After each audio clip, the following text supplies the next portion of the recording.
L'actualité à l'étranger avec cette question ce matin. Quel avenir pour l'Ukraine? Question au cœur, Alexis, de la conférence pour la sécurité qui se déroule en ce moment à Munich. Oui, un rendez-vous en Allemagne qui intervient alors que le président américain dit s'être mis d'accord avec son homologue russe, Vladimir Poutine, pour ouvrir des négociations sur la paix en Ukraine.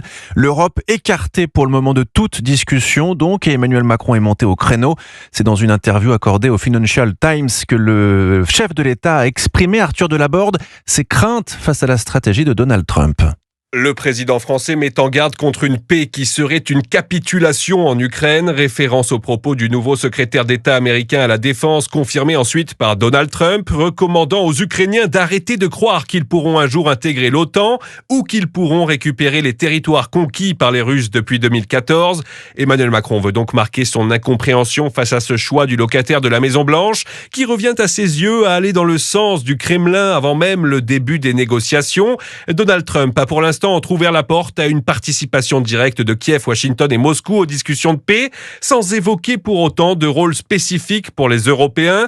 C'est pourquoi Emmanuel Macron insiste sur la nécessité pour les 27 d'être également à la table des négociations et au-delà d'être intégrés à la future architecture de sécurité du continent, une manière de rappeler qu'il a été le premier chef d'État à évoquer l'envoi de troupes au sol en Ukraine pour garantir la sécurité du pays en cas de cessez-le-feu avec la Russie. Arthur Delaborde du service politique de